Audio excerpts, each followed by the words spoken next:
Catherine Bernardo, Nadine Lustre May Kilig, Pak na Pak Zuckerberg at Ako, nina Nora Honor at Vilma Santos.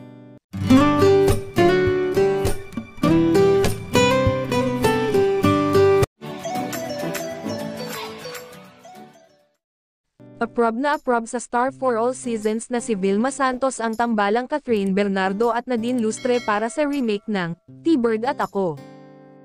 Suportado ni Ate V ang idea na pagsamahin sina Catherine at Nadine sa pinag-uusap ang remake ng pelikula nila ni Ate Gay na T-Bird at Ako, na ipinalabas noong 1982. Dahil usap-usapan nga na magandang i-remake ni na Catherine, Nadine ang pelikulang Bird at Ako, na pinagbidahan ni na Nora Honor at Vilma Santos noon, mas maganda nga raw na si Direk Sigrid ang maging direktor nito, dahil mas makaka-relate raw ang dalawa sa kanya, dahil pare-pareho silang mga babae. At dahil nga sa nag-viral at trending pa ang mga litrato ni na Catherine Bernardo at Nadine Lustre na magkasama sa naganap na ABS-CBN Ball 2025, maraming umaasa na sana matuloy na ito. Talagang pinagkaguluhan ng mga reporter at photographer ang dalawang reyna ng kanilang henerasyon.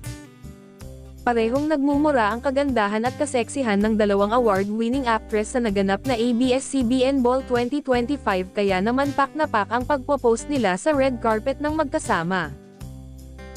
Kasunod nito, maraming fans ang nag-request sa ABS-CBN na pagsamahin na sa isang project ang dalawang aktres. May nag-suggest na i-remake ni na Kat at Nads ang classic movie ni na Nora Honor at Vilma Santos na T-Bird at Ako. Ilan naman ang nagsabi na gawa ng original concept ang dalawang aktres kung saan pwede silang magbardagulan sa aktingan at parehong humakat ng awards. Umaasa ang mga fans ng dalawa na sana matuloy itong tambalang Nadine at Catherine.